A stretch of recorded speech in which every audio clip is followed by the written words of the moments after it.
Good afternoon, everyone. Welcome to Advanced Scribble, our second in our fall Scribble for libraries, but also Scribble in your school series. We're so excited to have you here today. We are just thrilled to be getting Scribble out into schools and to have it be more used by our teachers, our librarians, our administrators, our students across the state of Utah.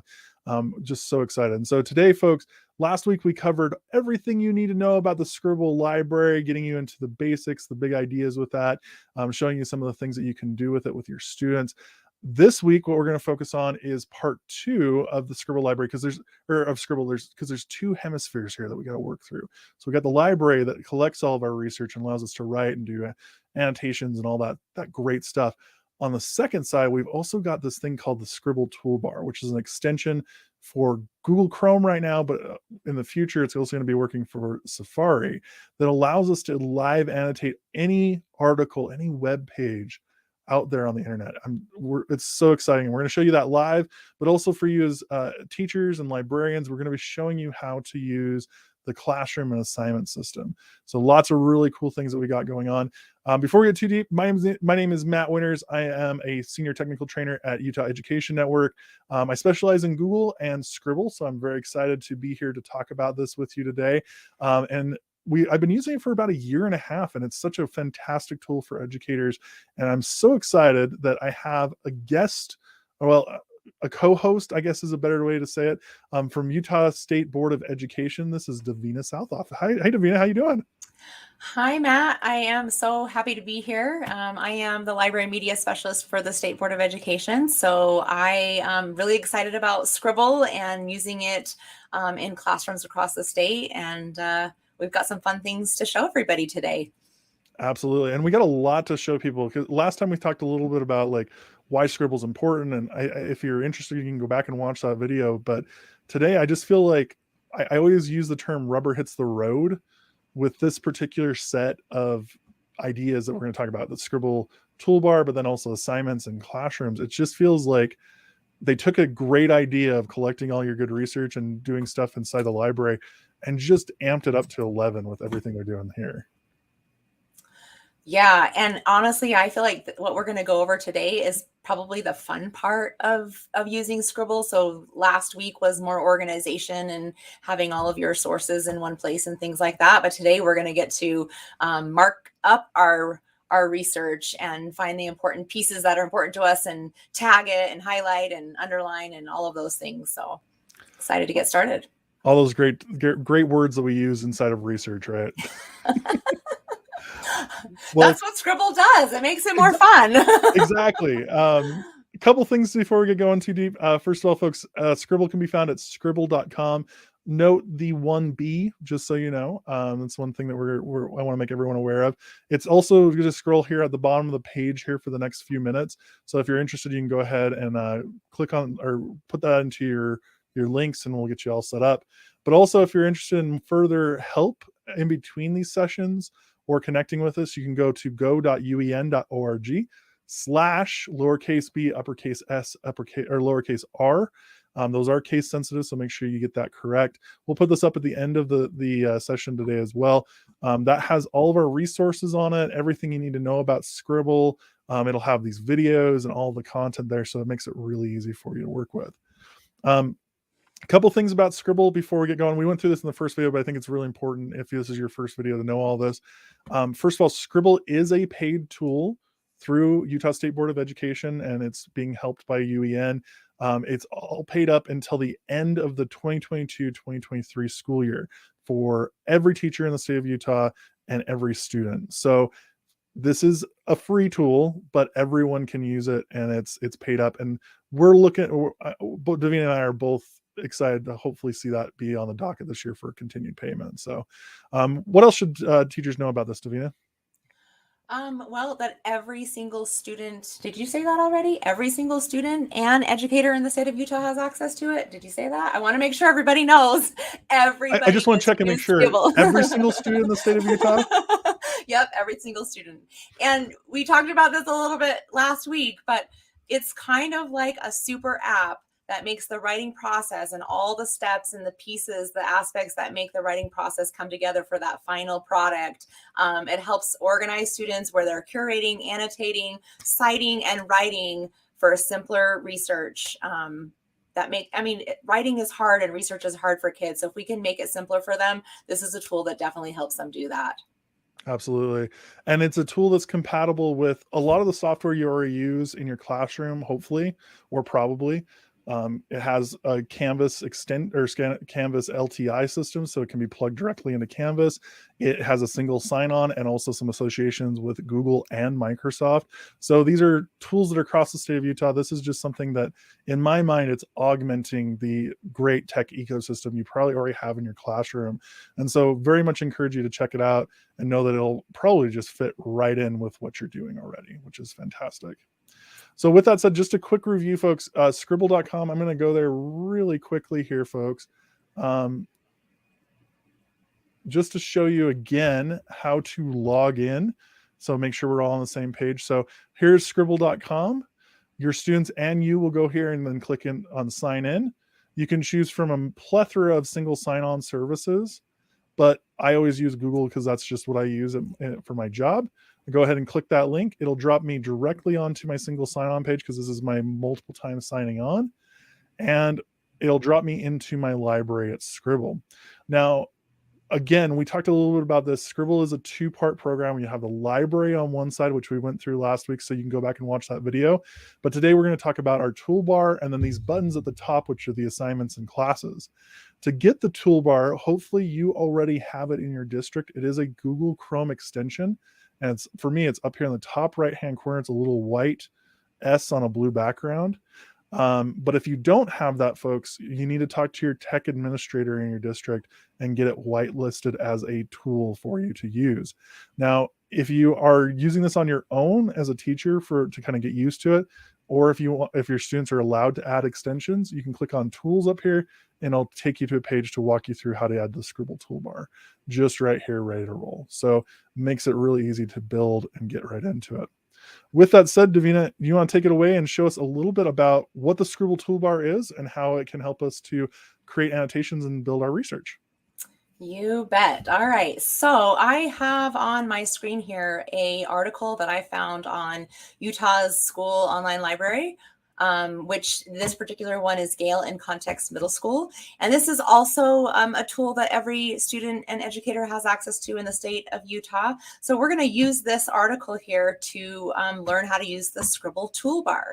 So my first step, once I have my article on my web browser page open, I will go ahead and open up the Scribble toolbar from my extension list at the top of my screen. And one thing that kind of was a little bit difficult for me is at first this was not sitting in here where I could see it. So if you select the puzzle, which is your extensions, you can pin it so it's always visible, so you don't have to go in and find it. So I selected that Scribble icon, and now you'll notice that I have a toolbar across the top and a toolbar along the right-hand side. We call this the sidebar. And you can actually move your sidebar from left to right, whichever makes more sense for you, or this toolbar can go from top to bottom. So some options there as well. All right, so let's get started from left to right. So the very first icon here I have on my toolbar would actually sign me out of Scribble.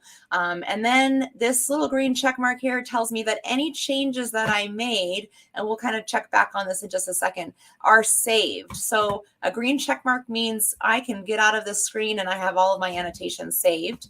I also have an option here to see where my source is saved. So the minute I opened that Scribble toolbar, it put that article in my Scribble library, and I can see that it saved it to my library titled Hurricane Essay. But let's say I wanted to change that and move it into a different library. Whoops, let's try that again.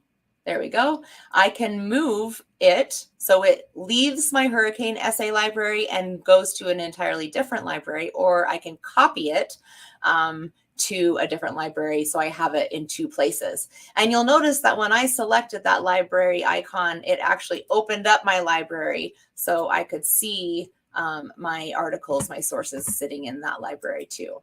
All right, moving back to my article, the next icon allows me to share. Same share options as our library when we were sharing libraries and or sources in that screen. I can also highlight my text. So if I select my highlighter, I can also choose the drop down and change my color of my highlighter. And then I would just select the text that I want to highlight, just like that. And now I have a yellow highlighted section of my text. One thing that was kind of difficult for me is that I would go around and press some of these other annotation icons and my highlighter wouldn't go away. So you could get rid of it and get back to your pointer by selecting the highlighter again. And now you have that pointer, the normal pointer back that you can use. Next option we have is to comment. And once again, I can choose different colors to comment. And so if I select that icon, a comment bar appears on the right-hand side, and I could highlight something and add my comment here. So let's see, it's actually not plural. We'll just say deadliest hurricane in the US. And if I wanted to delete my comment, I can do that from right there. And I can also change, I can tag my comment. So on our last video, we saw that I had a tag called dangerous. So I could tag that and then X out of that. And you'll notice I still have that comment icon as my cursor, which is a little frustrating sometimes, but just go back up there and unselect it and you're back to your pointer. My next option is to change my text color. So if I select that, I'm going to go ahead and change something here and make it red. So now my text is red.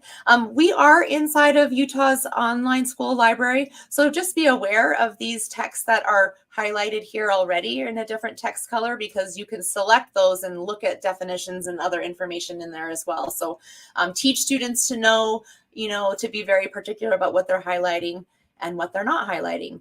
The next icon we have is underlining text, and same thing. I just highlight, I just grab the text I want to underline, and then now I have my text here underlined.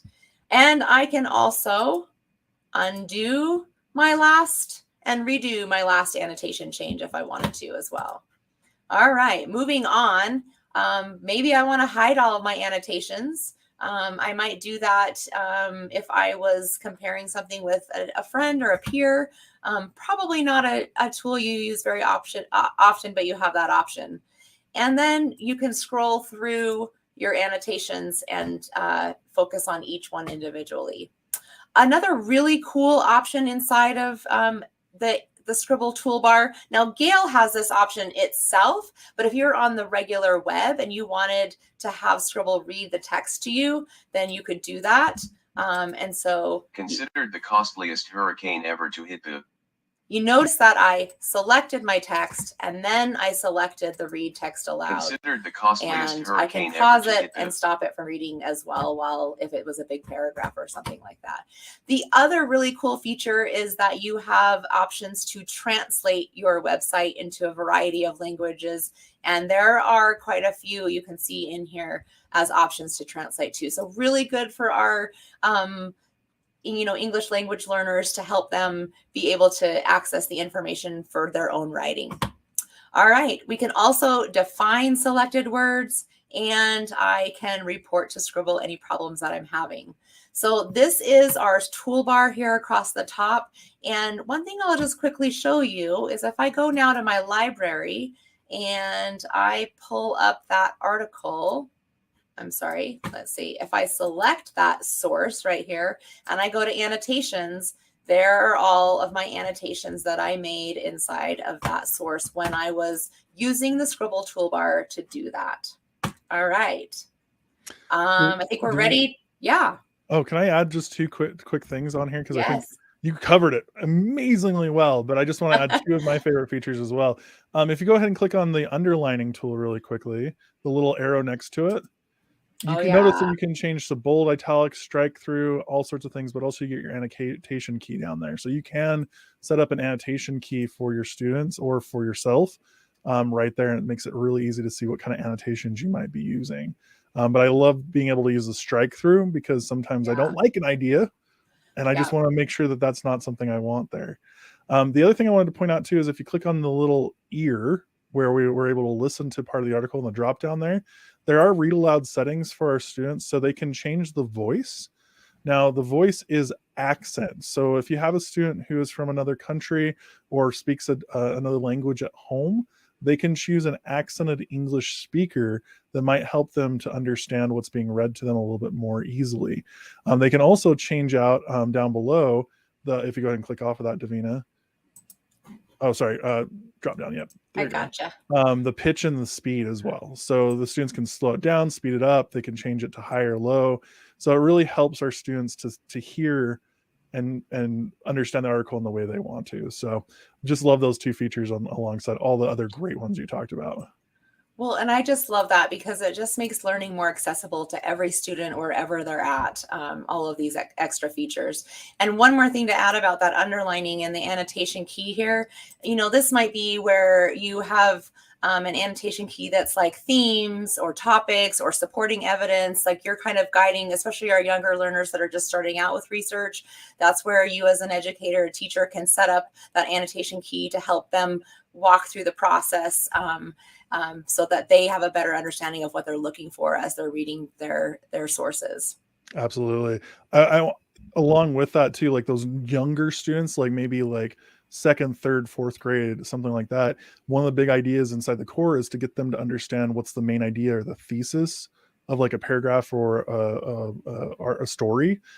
So using that as a teacher, you could go in and annotate what you know as the kind of the thesis statement or the main idea, and then use the toggle on and off annotations button, the little eyeball, to hide those while students read. And then you can say, how many of you guys picked the right sentence? And it will pop up for the students to see exactly what the thesis or claim or main idea was. So a really great little practical application there for you. Yeah, great idea. I love that. Awesome. Are we ready to move over to the sidebar here? Yeah. All right. So I'm going to go ahead and close my comments bar here. So maybe there we go. Okay. All right. So this is our sidebar, and our first option is to see our comment sidebar. So any comments that I've made, if I select that, maybe will line up as I scroll through the article. I'll see all the different comments that I've made. So if I come back over here and I'm going to make another comment about, write something quickly, then as I scroll, you'll see I have a couple of comments there now and I can see them. The next option would be our collaborators sidebar. So I can see, if you remember, I added somebody to this library on the last video. And so you'll see that there are a couple of different people in here as collaborators in this library. And so you can see who is in here and who's working, and see who's actually contributed to the document. So I know sometimes collaborative work can be tricky for students and feeling like everyone's putting in their part. This is a great way for you as an educator to see that everybody actually contributed to annotating the document that they were looking at. Our next sidebar option is the tags sidebar. So right now I've only tagged this document to have the tag of dangerous, but I could add some more tags. And oops, let me get out of my comment here. And so that, let me go back to my tags here so I can see all the tags that I put on this source to help me know, is this the information that I'm looking for, or do I need to go find a different source for that information? The information sidebar. So this is going to tell me where I got this article. So you can see the URL that's here. I can add some descriptive notes about it if I wanted to. Sometimes, every once in a while, when the article comes in from the web, the title doesn't match what the name of the article was from the web. I see this a lot more in, like academic journals, where the title will be a little bit skewed there. So you could have students type in the actual article. So when they're in their library here, these articles make sense and aren't confusing. And then we have our citation sidebar here. So if you needed to edit pieces of this and add details to it so you have a correct and full citation, students can do that there. They can also select the style of citation, so MLA, APA, etc. And then finally, if they want to copy the citation and put it in another document or email it or something like that, I've done that when I'm not really collaborating with somebody, but I read a really cool article and I wanted to share it. I copied my citation here and sent it over to them. And then finally, we have our annotation key sidebar. And this is what we've talked about. Like, for example, the teacher might have the student highlight the main idea in a rose highlighter and supporting evidence in a yellow gold highlighter. And that way you can quickly see if the student understood the information that they were reading and was able to, pull out those important pieces as they were reading along. And then finally, the second time, our translations and definitions sidebar. So if I had defined something, it would show up here in a list as well. So quick access to things that you might need to and help. what I love about that definitions and then also and translations, but then also your comments is they scroll with you in the library. Mm-hmm. So it's easy to see, I translated this, I defined this, here's where I defined it.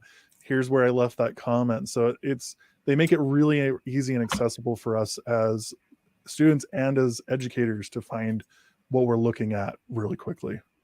Well, and we know too that when students come across the same content repeatedly, so if I defined a word over here and as I'm scrolling, I see it again and again, it's going to help me to remember that word for the next time I come across it in other, readings that I'm doing. Absolutely. Well, Davina, that was awesome. So much power there inside of our toolbar. A lot of things that we can do to get annotating, to building our projects, those sorts of things. But let's jump over. I'm gonna change screens to mine really quick, and we're gonna do some stuff with our classes and assignments. So this is more for us as teachers to show us, or I'm going to show you how to create a class or connect a class from another learning management system. But then we'll also walk you through some of the things with assignments in just a couple minutes, because we're hitting time here in a few minutes and I want to make sure we get everything that we can. So up here in the top right hand corner, the first thing I want to show you is if you go to your name right here, mine says Matt Winters, yours is going to say your name. And you hit settings, this is going to take you into your settings for your account. There's lots of stuff in here. But one of the things that you might want to check out before you do anything with classes and assignments is to go to your connected apps and authorize some of the apps in the library here. So like, for instance, I have my Google Drive and my Scribble Google Writer add-on. You can also authorize Scribble Writer for Word. And then you can also learn how to add Canvas integrations if your district hasn't, or your LEA has not already done that. So it makes it really easy to dive in here. And I've done this with a few teachers. It only takes a couple minutes to learn how to do each one of these. So just wanted to show you that. You might even have to show your students where this is at to authorize their Google Drive to write their essays within Scribble. So really easy to find that there if you know it's under connected apps. So with that said, I'm going to jump over to classes here. Students will see their class here, but you as a teacher can go ahead and you get a couple nice options here. So the first one is to sync your classes, or you can create classes. If you hit sync classes, you can go ahead and pull students from a Google Classroom, from an Office 365 account, or from your Canvas. So either of these work really, really well, and all you have to do is click the button and it'll walk you through the process of how to do that. So it makes it just super simple for us to add our students into a class. However, there might be some times where maybe we're not necessarily comfortable syncing our classes from a learning management system over to Scribble. Well, in that case, you might want to just create a class. You know, add a class name, an ID, a description, a section name, a term start and end date, and then your subscription is always going to be USBE. Once you hit create class, what that's going to do is it's going to give you a class code. So if I go ahead and click this one, this is in my first period. I can invite students right there by using this particular class code. So it's just like if you've ever done a Google Classroom, you can invite students that way really, really easily, or you can add them or using that class code, or you can put in their emails as a bulk entry and you're ready to roll that way. So really, really simple to do to add your students to a class. Students can use Scribble without using a class, and you can also use assignments as a teacher without having a class, but it does make things a lot easier. So with that said, jumping over to assignments, this is, I think, again, I said this earlier in the broadcast, this is rubber hitting the road right here.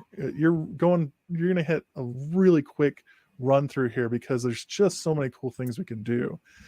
So, and the stuff that I don't know about you, Davina, like I just wish I would have had when I was a teacher, like just so many cool things in here. So if we go ahead and hit create assignment, basic stuff, create an assignment title, instructions, our due date, which is the day that we would want all of our students ideally to have the assignment turned in. But then we also have our close date here as well.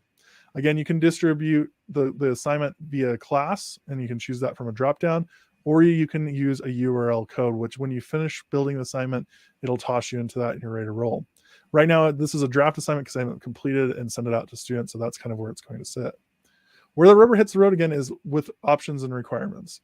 I would encourage you as a teacher to go and explore these on your own and play around with them. But there's a lot of really cool things we can do. The first one is you can set a library source count. So students have to have X amount of sources in their library before they can turn in their assignment. And it gives you a nice little counter for you to work that up. Do they need to include sources, or would you like to include sources for the students? So we can add sources that are kind of like starter pack sources for our students to work off of from our own Scribble library or from bookmarks. I can also create an annotation key for my students that they'll have to use when they annotate articles for their assignment, which is just super nice. We also have a bibliography. So our bibliography settings. Do we want a bibliography and citation features? Absolutely. Do we want to have a required amount of bibliographic sources? Absolutely. So maybe we say I want 5 or 10 sources in this essay. Do we want to annotate bibliography? You can turn that in and on or off. And then also you can set an annotation word count requirement. So if your annotations, you want your students to write 50 or 100 or 200 words, we can require that per citation. You can also choose a style for the students right here, again, so that always is in that specific style for this assignment. Or we can allow our students to choose their citation style. I used to do this in my college classes. Letting kids choose their own style was really, really helpful. And then also for, again, our social studies teachers or teachers that have primary versus secondary sources, you can also require a split bibliography. We can enable outline features. And then perhaps my favorite feature in the whole thing, we can enable paper features, which means if we connect this to our Google Drive, we can go ahead and grab my Google Drive and grab whatever documents in there that we want our students to work with. So if you're really nitpicky about like your formatting on a particular project, you can go ahead and have the students, you can already put the format together for them with some blanks to fill in, which is nice. So I'm going to select this particular document really quick right here. It's going to read it. And then it's going to give me a brand new option, which is a word count. We can require a word count on these assignments. Their students have to have a certain word count to finish the project. So that's just right there. And I can say, oh, I want 1,000 words on this project. There it is. Makes it really easy for us to make sure that our students are completing the work that we're assigning. The last thing up here, folks, is adding a co-teacher. So maybe you're working with a teacher across the hall. Maybe you're working with, I had a teacher that I worked with from our SPED department in my old school, and you want to both read the essays and read through them and make sure they're good. You can add that co-teacher by email and you're good to go. So lots of great features, again, for classes and assignments. Anything to add, Davina? Any ideas or anything that I missed in there? I wondered about showing them when you click on an active assignment title, how you can see those students who have started and submitted the assignment. And this is one of the downsides of being a trainer on this, is that I don't have students in my classes right now. I'm working on them and getting a few in there. But can you see the view though? If you click on the name of the assignment and then you go in there, you can at least see the graph. Do you see that on your end? This is the best I get right here. Okay. Do you have one that's better, Davina? Maybe I can switch Nope, over. nope, that's what I see too. Sorry, I couldn't see your screen. But this is what's nice about this particular view, though, folks, is we can kind of explain. So going back one page, once I have completed an assignment and it's now sent out to students and students are starting to complete it, they do give you this nice graph here that says on target are green, off target are red. So it allows you to quickly target those, and the students will pop up down here. But then also if you click on each individual student, all those requirements that we put on there, word count, citation count, all those things show up as pie charts that fill up as the student completes the requirements. So we as teachers can quickly see and ascertain which students need help, which students are ahead, and which ones maybe we need to sit next to and find some sources with them or help them write their paper. So great eye on there, Davina. I wanted to make sure that we grabbed that. I almost forgot. So I'm glad we got there. Well, anything else that I missed? I just love that piece, because I think sometimes it's hard for teachers to know what's really going on in students' heads. And this is just a quick glance of, yep, I need to help the student, or maybe I can pair them with a buddy to help them or work together or something like that. So I love this feature. Absolutely. But yeah, looks good. We're doing good. Yeah. So that was everything you need to know about the toolbar, about assignments and classes. So now you got all the technical knowledge. Next week though, Davina, what are we're inviting some librarians, I believe, and some teachers to come help us out. We're going to bring in some educators, librarians that are using the tool out there in the classroom, and provide you some tips and tricks where you can actually apply this, whether it's research projects that are happening in the library or how you might implement this in your classroom. And so we're hoping to give you some real practical application of Scribble that you can start doing and using tomorrow. Absolutely. And I think all of this technical knowledge is fantastic for us as educators, but until we think about how we can apply this in our classrooms and what kind of projects are available to us, things that are simple, like what we talked about earlier, that flipping the main idea off and on in front of students, those sort of little things can really make or break the difference in how our students view this resource and this tool and how we use it as teachers. So I'm excited to talk to some educators live next week at 4 p.m. same day. So join us. The link is on the website that we'll put up here in just a second, but then also on UEN's UEN Videos YouTube channel. So check that out as well. Just kind of a last couple things here, folks. If you're wondering where to go, scribble.com is a great place to go. If you go scribble.com/Utah, it gives you the Utah launch page, and there's some more resources there as well. But that's where you and your students are going to go to get logged in. But then also you can go ahead and check out our website, which is go.uen.org/lowercase b, uppercase s, lowercase r. That will have videos, tutorials, links to scribble.com, a presentation, all sorts of great stuff, as well as we share these videos and complete them, they will be up on there ready to roll. If you have questions between now and then and want to know more about Scribble, if you need a training at your school to share out with your students, or sorry, your teachers in your building, or if you just have questions about how this works or ideas on how you're using it, we'd love to see that as well. Feel free to email either one of us. My email is mwinters@uen.org. Davina? Davina.Sauthoff@schools.utah.gov. And those are both, again, on the go.uen site at the top of the page. So easy to see, easy to grab. And with that said, folks, thank you for joining us. Davina, it's always a pleasure. Always a pleasure. Thanks so much. Can't wait to hear how you all are using Scribble. Yep, we'll see you next week, same time and same